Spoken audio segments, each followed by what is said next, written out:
Hello and welcome to another episode of It Came from the Page. Which page? The page. The only page. There's one page in all of existence, and that is where this comes from. Have you the book that this page comes from? I don't know. That's a mystery for another time. But you know what isn't a mystery? Good books. Although I guess if you're trying to write books, then it can be a mystery because you're like, what? How do I write a good book? It's hard to be skilled at a thing. And I agree. Somebody who's recently written a short story and then I read it, I'm like, oh, I don't know about that one. Anyways, here are some of my favorite recent reads. So I disappeared for a while. Or did I? We'll never know. But while I was gone, I was still reading books. Theoretically gone, who knows? Where was I gone? Maybe you just didn't have the proper page and I was secretly doing it on another channel. You'll never know. But I did read quite a bit during my absence, so I thought it would be fun to do top 10 recent reads. So these, kind of slide into stuff from this month as well. Now, what I'm planning on doing for the end of this month, so probably next Friday, is I will be doing a video all about wrapping up Novelization November, but in that, I'm going to only talk about the novelization and tie-ins I read. So when I get into the few that are from this month, I will let you know, and they are books that I read and I loved that weren't novelization. So, I'll just keep it more focused on just the novelizations when I wrap it up next week. So we'll dabble a little bit into this month, but as you can see, there are a few tie-ins and novelizations here, but those are actually from October. So this is now in chronological order. Whoa! Starting out with a book that I literally read on an airplane. I mean, I listened to it, but it's written to me, bitch. And this is Ronald Kelly's The Halloween Store. Now, I love Ronald Kelly. For the longest time, how I kind of found Ronald Kelly is I really like his writing and I really like his characters, but there are certain stories he does where he just doesn't fully commit to murdering off his characters, and it seems like that would have been better for the story had not all of them made it through. But he's a person who really loves his characters, so it's hard to be like, hey, you should kill that person who you're very much invested in. But because if you're writing horror stories, it can set the tone. I'm thinking Undertaker's Moon, which was a good book, but it wasn't a great book because it didn't fully go into the more horror aspects because the characters were as they were. Or, Something Out There is another book which I think kind of has some of those problems. But what I really like when Ronald Kelly is going full tilt and he writes some really amazing stuff. Fear by Ronald Kelly was one of my favorite books I read last year. It was an absolutely beautiful book. I've been really kind of invested in exploring more of his stuff and trying to find some diamonds. And he is still producing great work. This is a novella collection of multiple short stories. It only runs in at about 135 pages. It's real quick. And it was a real quick listen because I was just getting on a plane, and I think it was $5 on Audible, so I just wanted something to listen to while I was on the plane ride back to my hometown. And yeah, this is just a collection of both fiction and some nonfiction essays, all about the month of Halloween. All of these stories take place on Halloween, and there are just some really excellent stories in here that have such rich character and rich depth, and really kind of sets you into the mood of the fall season excellently. And his nonfiction also that goes along with it is these beautiful, amazing essays. And yeah, this is one of the best Halloween-y books that I've read ever. I think it just completely captures everything you would want from Halloween. And I think Ronald Kelly is such a great storyteller to do this. And this is a really short, as I said, it was a shorter collection, so all of those stories hitting, it really makes it a joy to read. Next up is one that was a complete shock to me. So this is one of the Dark Horse Press Frankenstein novels. I should have said the Dark Horse Press Universal Horror novels because they did a number of these, but this is the one that they did for Frankenstein. Now, I also read the Wolfman Hunter's Moon, And I did not like that. I did not think that was a very good book. That is in the same series. So I picked this up kind of with the expectation that I wasn't gonna love it. Like I kind of was like, this is probably not gonna be great, but I love Frankenstein and I love Universal Monsters, so I will give this a chance.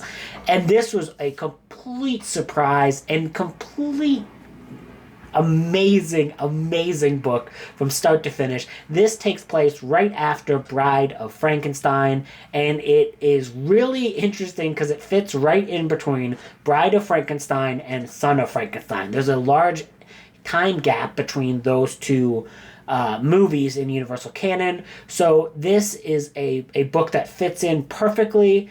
You know, you get the monster is chasing Henry, because in the Universal, it's Henry Frankenstein and his wife as they're trying to leave after everything that went down in the first two movies. They go to England for a while, and the monster kind of manages to find himself in England as well. And then all of a sudden, Jack the Ripper has returned. And you get this really interesting story that is Jack the Ripper. That now, of course, like this takes place long after the original Jack the Ripper murder. So it's like literally like, how is the Ripper back? How is the Ripper like still kicking after all these years? What is going on? What are we going to do about the Ripper being back? And there is such a depth of really fascinating character decisions that are made by this author. And one of them is to kind of ally the Frankenstein monster with the sex workers who are being targeted by Jack the Ripper. And like he kind of like finds himself in the care and protecting them, and like it's very much about, you know, nurture is what makes the difference. It's not like, you know, there's nature versus nurture, but the reality is it's just you know, nurture. It's and I think that's a lot of the things that are being talked about in this book, was in that, like, you know, the Frankenstein monster could have just been a productive, fine individual, but like the world was awful to him and he had like a bad and a horrible response to it. And it really kind of like gets to the heart of the Frankenstein idea, which has always been sympathy for the monster. Now, of course, you know, there are things that the book Frankenstein's monster does that is just like completely unforgivable, like he's literally murdering children, whereas the Universal monster ones has always had a little bit more sympathy towards him, because, you know, the murder of the child was like accidental and he's not trying to hurt people. And, you know, it's a lot about, you know, a little bit more of a sympathetic portrayal of the monster. And you get a lot of, like, little things in here that, like, features, like, trying to find out the backstory about who the creature was before, you know, he became the monster. Like, where did that brain in the original Frankenstein movie come from, and how is this all tying into Jack the Ripper? And it's just really well done character stuff, really great dialogue. There's like some scary bits of the freaking Jack the Ripper like showing up, and like he, like, the way that he like fights the monsters, he's like cutting along the seams and stuff like that, so like part of like Frankenstein's monster is like falling apart.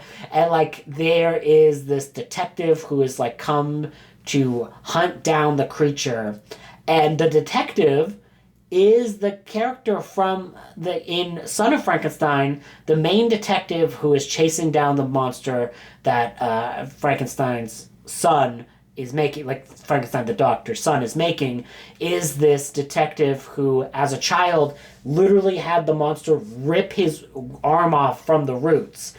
And his father is the one who chases down the monster in London. Like, he's like trying to like chase the Baron, bring him back to pay for his crimes, and it's a lot about his obsession with getting vengeance. And yeah, it was just really a surprisingly well done story, all told. Now, I don't know, some of the choices at the ending like might not work for people as much. I really liked where they did and how they ended up, you know, finalizing and dealing with Jack the Ripper. I thought it was kind of like a poetic way to do it, but it's also like I can see somebody reading it and be like, well, it kind of takes away certain characters' agencies the way that they did it. I would be interested for more people to read this one to talk about. Unfortunately, this is one of those stupid ass books that, despite being absolutely excellent, is not easy to track down. I got really lucky, and I think I got this for like $15 online. That's the low end. Unfortunately, this is one of those books that kind of like goes up in price. But if you do get a chance to see The Shadow of Frankenstein, I would definitely recommend reading it because I thought it was an excellent novel. Next up, speaking of excellent novels, this one is from this year, and that is American Rapture by C.J. Lead. Oh my lord. This book is made for those ex-church kids. Hoi hoi hoi. This is just a excellent novel that's like kind of like dealing with like a post-apocalyptic situation, but through the lens of somebody who has been sheltered their entire life and doesn't really, I don't know why I said life. I don't know why I said it like that, but I did. And, you know, they're trying to navigate a world that they have been sheltered from her entire life. And, like, there's a lot about, like, feminine rage and, like, feminine sexuality and, like, you know, how a lot of religious organizations, like, criminalize women for things that are just natural to happen. And it's really an interesting a case study in that regard. Obviously, I'm reading this as a man, so I cannot speak for all of those elements, but I did find them really effective and impactful. There is also one of the most horrifying scenes I think I've ever read in a novel that happens in this book, where I was just like, I cannot believe you did that. Oh my lord. It was heartbreaking. Like, there is a scene of this at the end of this book. I'm not going to spoil it, but I'm going to say, if you've read this book, you know exactly what I'm talking about. It's like one of the most horrifying things that I've ever read. Oh my lord. But yeah, no, it was a lot of, I don't want to say fun, but it was quite the ride, and it was done excellently. And I cannot wait for anything this author writes, because I loved Mayfly, and I love this. This is a very different book from Mayfly, though, I would say. Like, it's tackling a character who is a lot different, our main character. So, you know, if you're a fan of post-apocalypse, but you didn't exactly love Mayfly, I still think that you would get something out of this if you are willing to give it a chance. Next up is an actual novelization, and that's for Van Helsing, the movie from 2004. I love this novelization. Is it a pinnacle of literature? No, but it adds a little bit here and there, and it just captures the vibe of Van Helsing so well. I love that stupid movie from 2004. Like, it is one of my favorite things. Like, I love it so much that I have consumed nearly all freaking Van Helsing tie-in material. Like, I own the video game. I own that weird animated movie that was like 30 minutes. But I had somehow never read this version of Van Helsing. And yeah, no, this is just an excellent novelization. It was awesome. It does everything you want from a novelization. You know, you get a little bit more in the characters' heads, and also it adds a little bit into sections where there are pieces to be put into the story that wouldn't necessarily have been able to be shown on film just because they only have so much time. So, you know, you get a lot of deeper understanding of what Van Helsing is kind of like up to in the more wider scope of things. I really did enjoy that you get to see his first attempt to, you know, track down Hyde in some very interesting ways that I enjoyed, like his first kind of last battle with Hyde before he escapes. And yeah, it was just a blast. If you like the movie, you should definitely read the novelization, because yeah, it's just amazing. And one of the things about reading the novelization versus rewatching the movie, the effects hold up much better in your brain on the page, because you don't have to watch the movie and go, oh, that don't look good. And I know it didn't look good at the time, but it real don't look good now. Anyways, high recommendation for Van Helsing, the movie novelization, because I'm a weirdo. Next up is another short book. I don't know why, but I think short books are really just kind of hitting me in this last few months. And this is Ray Bradbury's The Halloween Tree. I had not really read any Ray Bradbury until this year, and I finally read Something Wicked This Way Comes. One of the reasons why I finally was diving into Ray Bradbury, I gotta give props to Kelsey from Slime and Slashers, who really recommended Something Wicked This Way Comes, and also it has talked up this book in the past as well. She really is one of those people who can get me to read things that I was kind of hesitant towards, because I kind of already always, I think misguidedly, looked at Ray Bradbury as just being a writer who focuses on nostalgia, and that is a part of his writing, but the way that he writes it is from an adult's perspective in a way that is genuinely compelling versus miring yourself in toxic nostalgia, which can sometimes happen in novels. Whereas Ray Bradbury looks at it from a very frank perspective as an adult and talks about what it was like, what is the benefits of being a kid, what are the things of imagination that you kind of lose as you go on. And this book is all about a brief overview of the history of Halloween, essentially. These kids go to this haunted house and they have to save their friend who is very sick. And it's such a wonderful, wonderful book. And it's just like Something Wicked This Way Comes, freaking Bradbury has a gift with words that is really just kind of mind-blowing, the way that he can paint a picture and paint a scene. And he has almost this lyrical style of writing where he can just kind of go off on a tangent for a while, but the tangent is so well done that you're so hooked immediately. And he is not a writer that you can consume passively. You have to be a very active participant in his writing style, because you have to actively kind of deconstruct things and really kind of fall into the world, but to really immerse yourself in there, you have to pay attention. So this is a book, especially if you're listening on audio, I listen to this on audio, you might need to go back a few times to make sure that you got exactly what was happening in the scenario. But yeah, I really like this, especially because he goes into all of these different cultures, aspects of Halloween, and he does it in a way that I thought was just really respectful. I don't know if everything is 100% accurate, because I don't know everything about the history of Halloween. It's something I would definitely love to read a nonfiction book about, but when he's going to these different cultures, he's examining the cultures. He doesn't want to just be blah blah blah blah, whatever, let's go dance with the Christians, they're the best, right? He goes into an actual history of the holiday, and talks about other religions and other nations in a way that I think is very respectful, and can kind of give a kid, I would imagine would give a kid a greater appreciation of the wider world than just the one that they are living in. And yeah, I just thought this was an excellent book. I need to read more Ray Bradbury, because apparently I think he might be one of my new favorite authors, because yeah, this was an outstanding book. Next up, my one Warhammer book. Please, please, sir, do not be mad. It's Warhammer. Why? Look, y'all. Eidolon the Auric Hammer. Whoop, whoop. Whoop, whoop. I love this book. Eidolon is part of the Emperor's Children, which, if you don't know the Emperor's Children, they are these purple-clad space marines who were supposed to be martial perfection. They're always in search of doing everything exactly perfect. So executing all of these horrible wars, but doing it with absolute, utter martial perfection.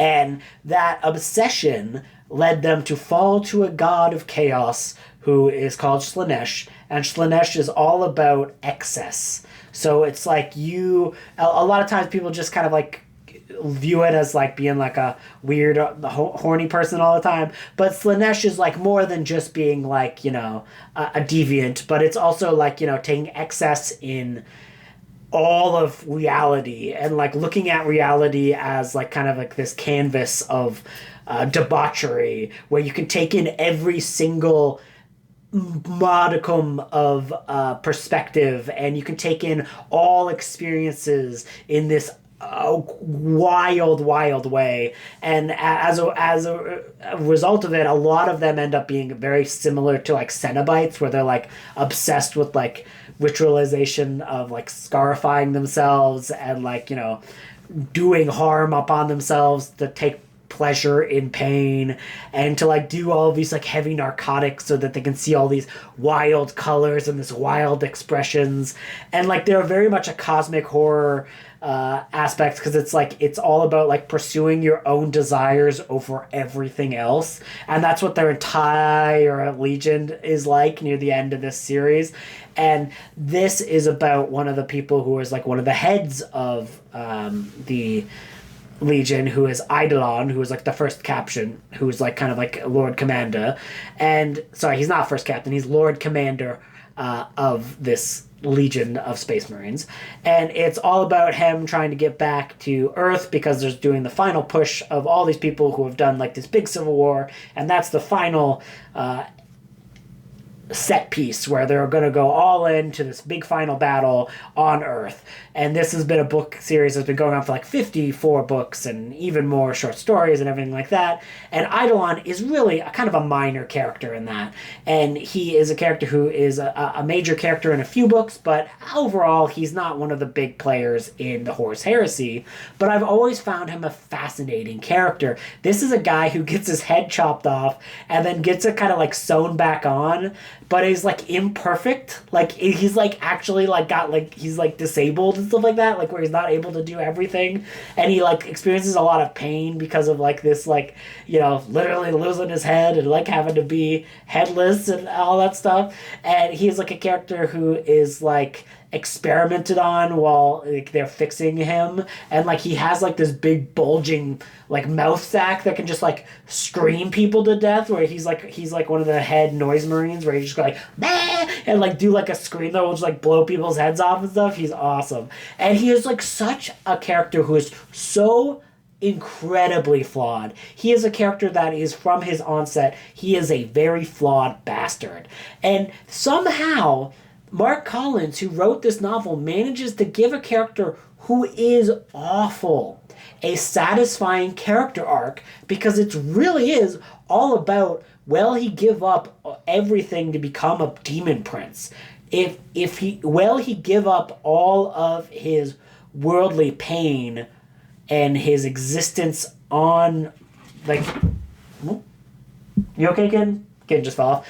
Give up his existence and free will in order to gain all of this power. And it's all about him kind of like tackling that idea in himself. And yeah, it's just a really, really fantastic little novella on a character who is, not a major player. He's just kind of a character in this wider conflict. And, focusing on a character like that is something that I really enjoy. So just, a person who is a villainous bastard, but they can still have a character arc, but it doesn't make them not a villainous bastard. So it's just entertaining. Next up is one that was honestly quite a surprise. This is the short story collection You Like It Darker by Stephen King. I know. I'm sorry, guys. I'm talking about Stephen King. I won't be long. Don't leave. Don't leave. Don't leave. Just you keep running on the treadmill. It's okay. This is a short story collection that was kind of pitched as being his like return to horror in a lot of ways. And it's a collection, so like I don't love everything here, but I did find some of the big major novellas really compelling. Like there's Danny Coughlin's Bad Dream, which I thought was a really fascinating and well done story. There is the sequel story to Cujo, which I just found incredibly creepy and captivating and interesting, and really manages to make a really interesting character exploration. And I was really surprised by how good that book was, because there's the famous idea that Stephen King admits that he was so lost in his addictions and his vices that he doesn't even remember writing Cujo. So it's really fascinating that he wrote a sequel story to Cujo and made it so impactful and so good of a character study when like he professes that he doesn't even remember writing the story, like writing that story. So I just thought that was really, really interesting.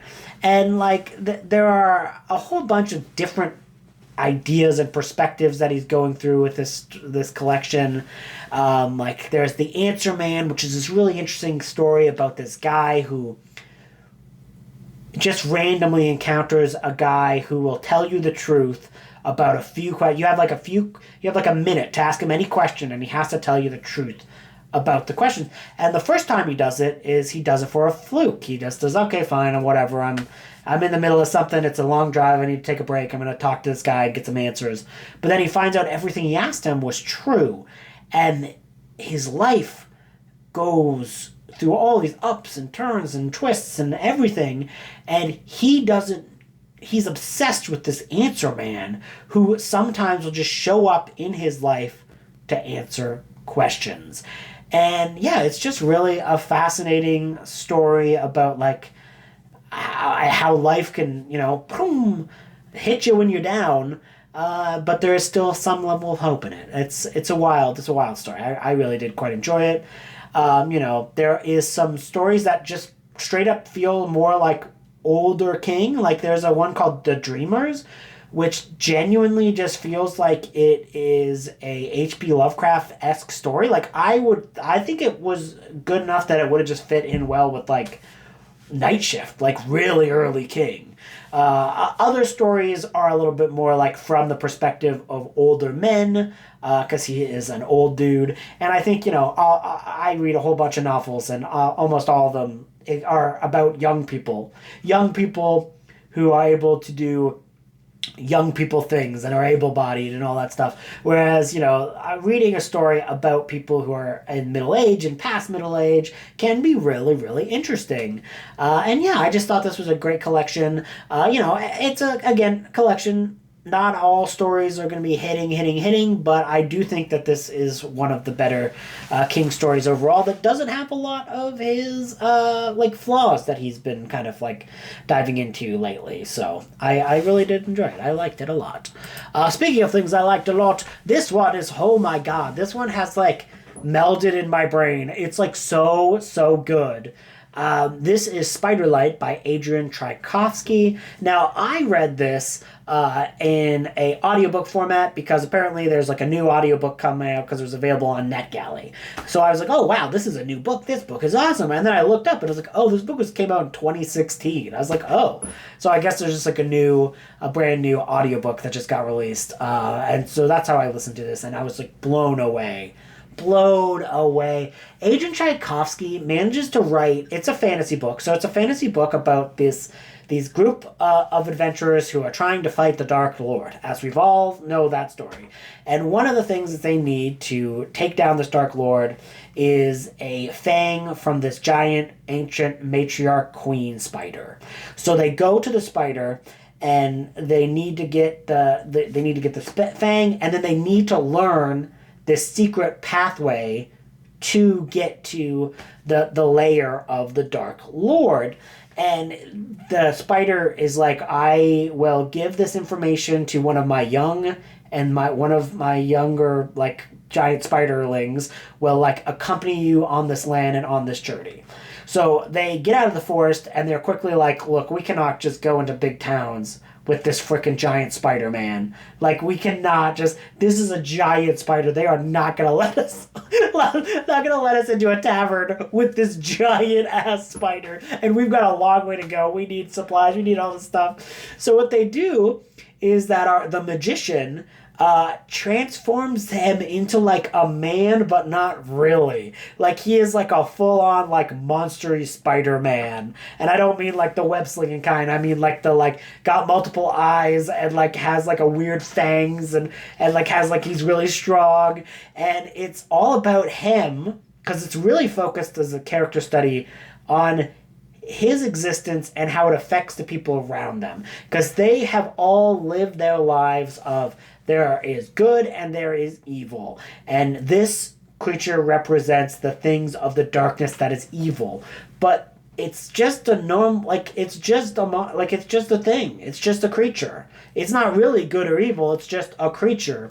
And them interacting with the Spider-Man as the spider kind of just starts becoming accustomed with the human world and accustomed with all these ideas, and he starts to befriend these people and they start to befriend him, and he always, like, he never feels like a human. He's always feels like a spider in a human, but like he learns that he has to turn back briefly for like a thing, and like he realized, oh, he's not even really a spider anymore because he's got all these human ideas as well. And it's just this battle of him as he grows as an individual, trying to understand the different ways and perspectives of life and how that completely changes how he views the world, but it also changes how they view the world. And I thought for a while that was just kind of, that was going to be the thing. Like, they're going to do the quest, but there wasn't going to be anything special with the... But the way this book ends really cements everything about this book that's powerful, but I don't want to at all spoil it. I think this is a book that you should definitely go in sight unseen. Just know that it is a very effective character study that I think is really important, because I think it also reflects a lot of, like, stories like this I think are really important because it also reflects upon yourself, and you have to think about what are your own biases, what are your own follies as a person, and how you operate and how you do things and how you look at the world from a very different perspective than other people, and like how where you have grown up, what you've consumed, how you look at the world has been affected by, you know, your own attitudes. And yeah, it's just a really interesting story that kind of like makes you look in on yourself and deal with the prejudices, but also just has like an amazing cast in it and really kind of dismantles a lot of these like very famous fantasy tropes in a way that I just found immensely satisfying. And I just thought it was an absolutely wonderful book. And it's a book that I think about a lot, and it just really... What a special book. I think this book is genuinely one of the best, if not the best, fantasy book I've read recently. Like, I loved it so much. Speaking of things I love so much, but we're getting a little spicy, we're getting a little romantic. This is Leather and Luck by Bryn Reaver. Listen. Sometimes people on Booktube are like, the Booktube girl is like this. And I'm like, listen, bitch. Read some of those books because your mind is going to be blown. Leather and Lark is amazing. Leather and Lark is like, oh, comes from the sky. A book of romance and intrigue and, oh my lord, Smut. Hoy, the ending, the spicy bits are wabba-dabba. What is Leather and Lark? This is the second book in the Ruinous Love trilogy. And this is about a contract killer and a serial killer falling in love. And it's beautiful, and it's nice, and it's very, you know, it's very heartfelt. It's got a really nice romance to it, and it's very focused on the romance before it gets into the spicy bits, which I actually really enjoy because it kind of like, it just delivers a very good romance novel, and then eventually spicy bits do occur. I actually did like this better than the first one. I liked Butcher and Blackbird. I thought Butcher and Blackbird was a good novel. Like, I certainly did quite enjoy that one, but Leather and Lark is just like a next level for me because like I just think like both of the characters are really, really well written. Like, they really dive into some of these ideas like in a way that I was really impressed by. I feel like, you know, I like to read more like dark romance or like, you know, monster romance, stuff like that, because like honestly most of the time I read conventional romance, the boys elements are just the most boring things I've ever read.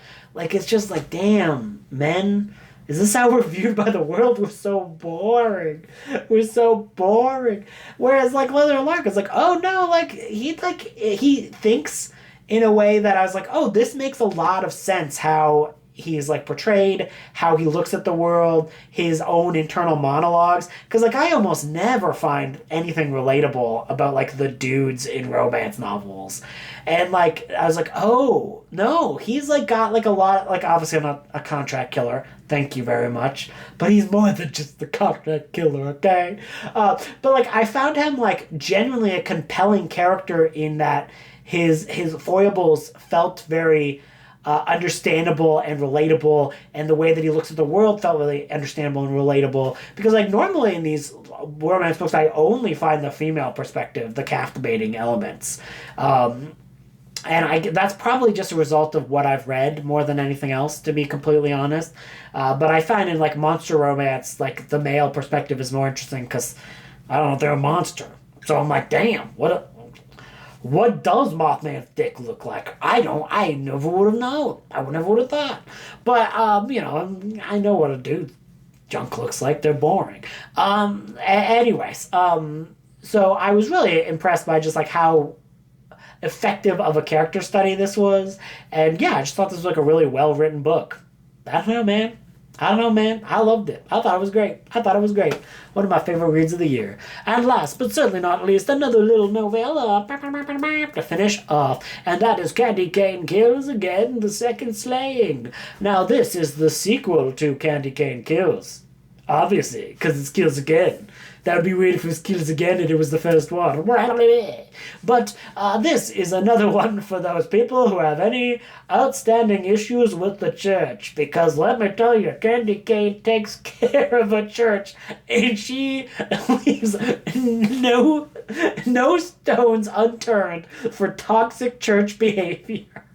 And you're like, damn, it's like a pretty wild slasher, and I like this more than the first one. I liked the first one. I just thought there was like less annoying kids in this one, and everyone felt like really interesting and compelling, and I just had a great time with it. The kills were crazy. The kills are wild in this book. There's like some wild kills in this book, and I think this is a great partnership with American Rapture. If you are a person who's like an ex-church kid and you really just want to be like, let's get the church, let's take them down, because they're both very, very cathartic in that regard. It's also just a great slasher. It has heart to it. It has a point to it. But it also has some crazy moitas. So, it has everything you want from a good slasher novel. And Brian McCallie is probably one of my favorite authors working currently, because I've loved everything that he has done. Curse the Reaper, amazing. Candy Cane Kills, amazing. Candy Cane Kills Again, amazing. I will read anything this man writes. So what are some of your favorites? I would love to hear below. And what did you think of some of the things that I talked about here? Okay, here's a cat. I don't know if you can see it. You probably can't see it. Just, there are cats over there. There's cats. This is my channel. There's always cats. Okay, bye.